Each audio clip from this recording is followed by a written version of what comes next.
Hey, it's TK Irish at the Camp Kennerk podcast. And man, I swear, I think I've seen everything ever marketed in this world till the other day when I was in Aldi's doing my grocery shopping. What did I see sitting in the frozen food section but a container, gloriously packaged? And what was in it? It looked like it was made by Tiffany and Company, actually. It was four ice cubes for $5. Now, think about this. These are ice cubes. Total weight is 11 ounces. Four ice cubes, 11 ounces. So, it's not a big bag of ice. It's not like, you get it out of the cooler and everything. So it's amazing. Let's just talk about the packaging and the concept because it's called premium frozen ice. And it's also called artisanal ice. What the heck are they talking about? Frozen water, last time I checked. Mother Nature was given away for free every January. You know, Back in Tipperary Springs, Father O'Malley heard about someone trying to sell four ice cubes for $5. I guarantee you there'd be everyone at the parish council meeting raising holy heck, trying to figure out who and why are they doing this. But what's next? Organic snow, free range hailstorms. Oh, how about locally sourced frost? Oh, yeah, man, we got to have it. But think about this. You can buy a gallon of milk for less than $5. And in some parts of the country, you can buy a gallon of gas for less than $5. You can also buy a lottery ticket and get a piece of candy for less than $5. But no, it's four frozen squares of water for $5. And imagine this. Doug the neighbor, we invite some friends over. We're going to have a cocktail. Oh, by the way, Mr. Guest, you get one ice cube and don't let it melt because that's the only one you get. So, budget friendly, So what do? Hey, people leave, the ice cube shrunk a little bit, you put it back in the freezer because, you got to have a little fiscal responsibility going with this. And, you know, we have, you know, we've perfected phones. We got self-driving cars. We have AI that's writing speeches. And you know what? What's wrong with water? Is it not expensive enough when it's in a bottle? So for me, I'm just going to stick to the old-fashioned ice maker in the freezer and watch everybody make a fool of themselves. All in good fun, though. Hey, Doug the neighbor, how many ice cubes do you want in your drink next time? TK, how are you? What a great story. Oh my gosh. Now, give me a few details here. What is Aldi's? All these are grocery store.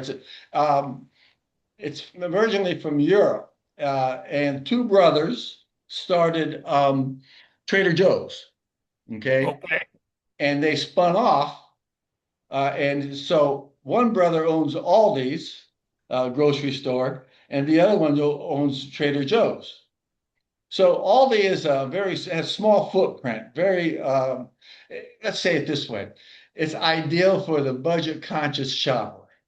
They Okay. All right. very it's very good food. Everything's great. Everything's private label, but it's just a cool place to go in because, hey, cutting edge. Four ice cubes for $5. What will they think of next? Five ice cubes for $7. So that's what Aldi is. They're all over the country now. They're a very big growing concern, and it's a great place to shop. Go there all the time. Okay. Now you do you have a picture of this ice bag? Oh, of course. You think I would think you would trust me on this subject without some sort of fact and evidence? So here it is.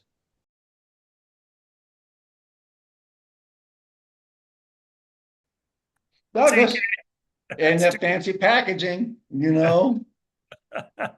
All I can think of, this could be $1 million idea for the Camp Kennerk podcast. We come up with Camp Kennerk frozen water. You got a Oh pool, yeah, don't you? You got a yeah, pool back there? yeah, yeah. And we will make them 9 ounces total weight instead of 11 because that makes it more exclusive. There you go. And don't they have rain when it rains? Don't you have rainwater collection buckets at the corner of your house? We Oh could do yeah, that. Now, yeah, this would be yeah, Yep, yeah, Kennerk, Texas rainwater ice cubes. yeah, yeah. And we could just maybe package them in the shape of a Texas. yeah.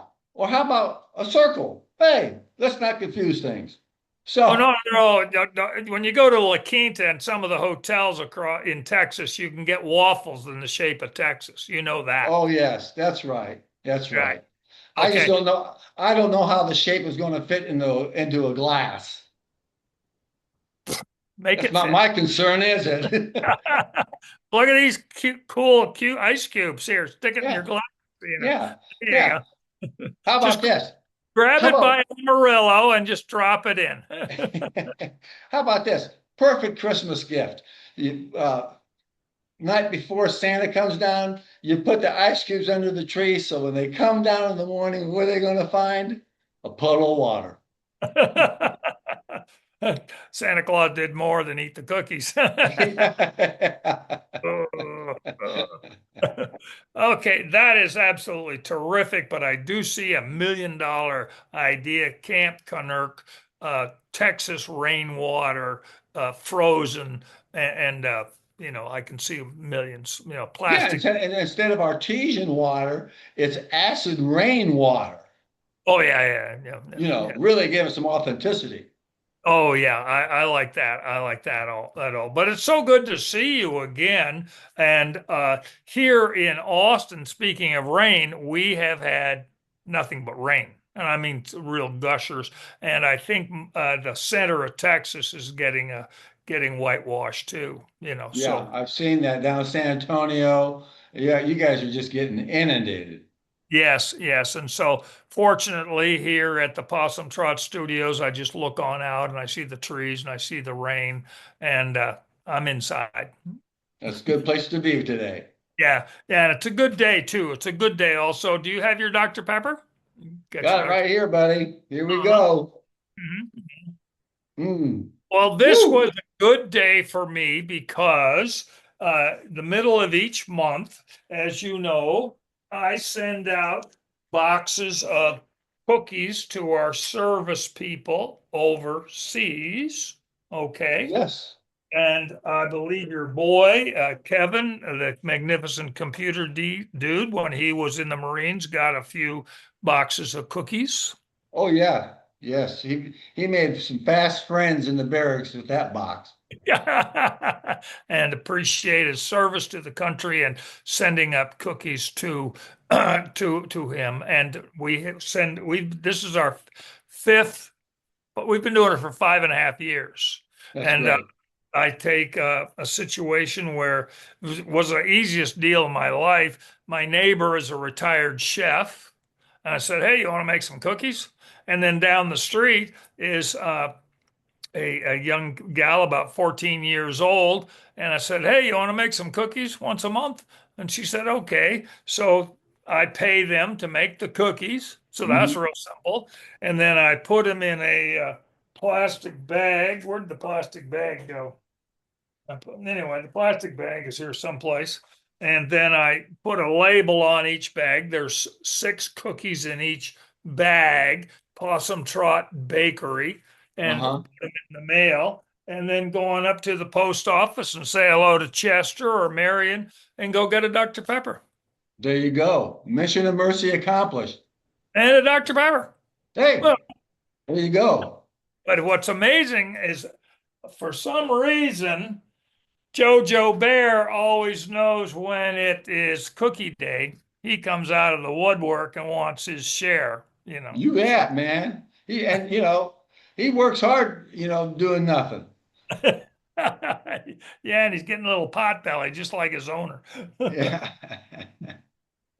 Yeah. So it's an interesting day to get the cookies done. It was raining, so I'll take it to the post office tomorrow and like I said, talk to Chester and Marion and get a Dr. Pepper. But also, this was an interesting day because the cable guy came by. Not How Larry, not valuable? label the cable guy, the real Yeah, cable guy. the real cable guy. Now, I'm not going to mention his name, but he came by.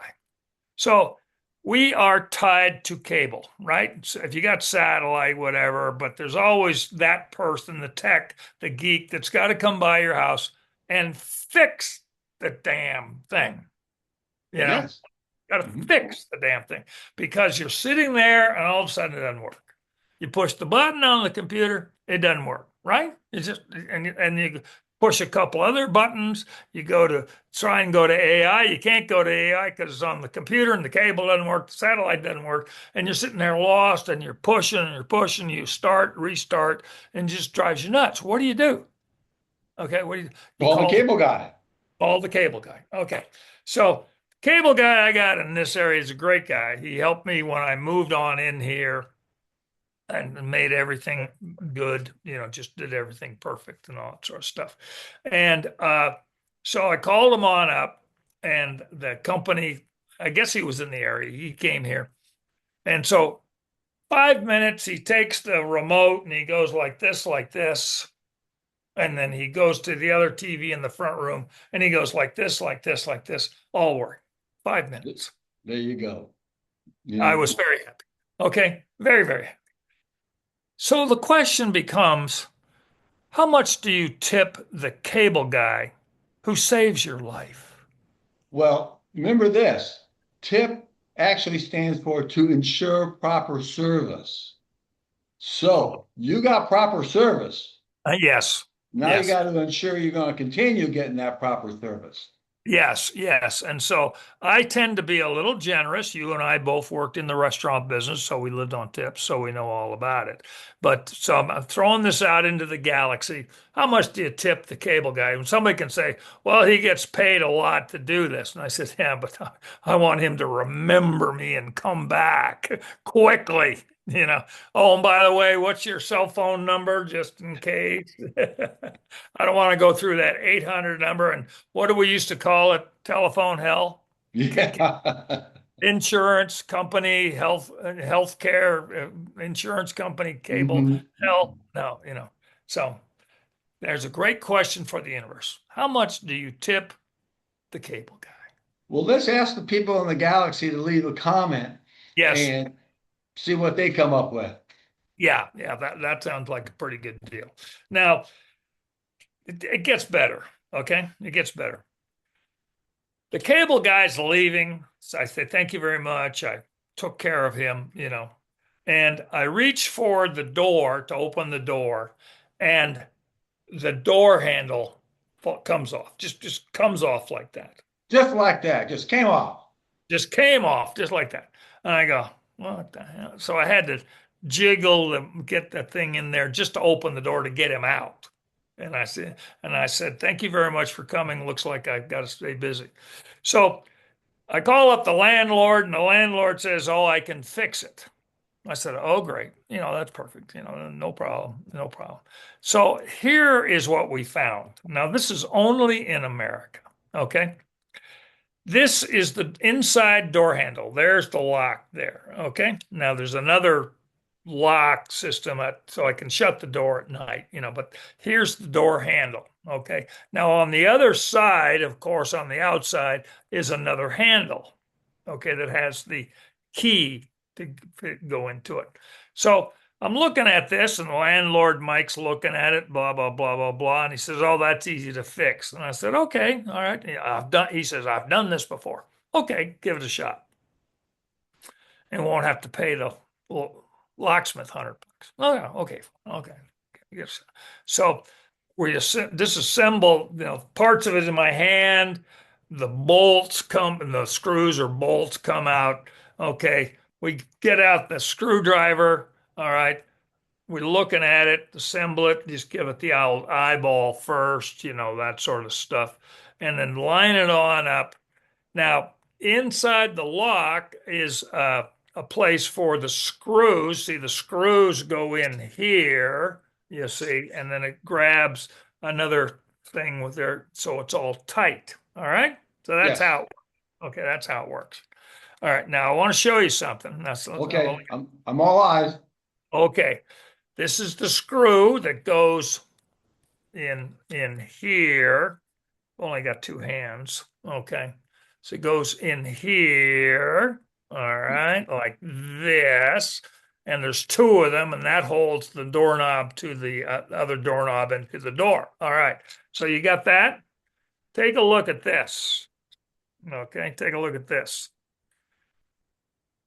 There's the screw right there. Hopefully I'm doing this right. Okay. There's the screw right Hold it up a there. little bit. Yeah.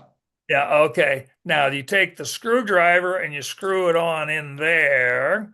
Now, if you notice something as you screw it in, the actual doorknob itself, the knob, gets in the way. You can't screw it on in. Well, Douglas, that sounds like a DIY YouTube channel visit. Or as we say, back to Home Depot. There you go. They're gonna send you there anyway, so you just might as well beat them to the punch. So anyway, the locksmith's coming tomorrow because Mike couldn't figure it out. He didn't have the magic tool that could fit in there to get under there, you know.